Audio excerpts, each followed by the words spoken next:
தமிழ்நாட்டில் உள்ள அதிமுக, திமுக என இரு கட்சிகளும் ஊழல் கட்சிகள் என்றும் அதை மக்கள் புரிய தொடங்கியுள்ளதாக உள்துறை அமைச்சர் அமித்ஷா தெரிவித்துள்ளார். மதுரை ரோட் ஷோவின் போது நியூஸ் 18 தமிழ்நாடுக்கு பிரத்யேக பேட்டி அளித்த அவர் இரு கட்சிகளும் தமிழ்நாட்டை சீரழித்து விட்டதாக குற்றம் சாட்டினார்.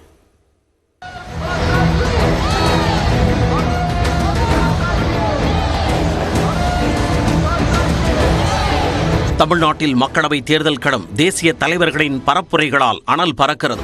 ஏற்கனவே இருமுறை ரத்தான நிலையில் உள்துறை அமைச்சர் அமித்ஷா நேற்று மதுரை விமான நிலையம் வந்தடைந்தார். புதுக்கோட்டை திருமயத்தில் உள்ள கோவிலுக்கு சென்று அவர் வழிபட இருந்த நிலையில் மழை காரணமாக அவரது ஹெலிகாப்டர் பயணம் ரத்து செய்யப்பட்டது. இதையடுத்து மதுரை பாஜக வேட்பாளர் ராம சீனிவாசனை ஆதரித்து அமித்ஷா வாகன பேரணியாக சென்று கையில் தாமரை சின்னத்தை ஏந்தியவாறு வாக்கு சேகரித்தார்.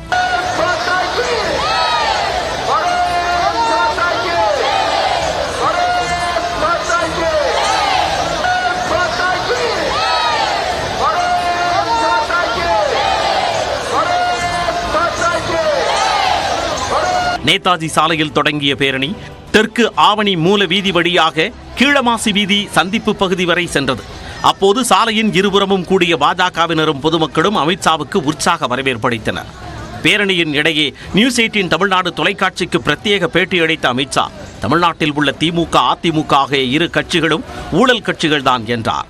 तमिलनाडु की जनता AIDMK, DMK दोनों पार्टियों के करप्शन से त्रस्त है और भारतीय जनता पार्टी का ऑप्शन एक्सप्लोर करने जा रही है।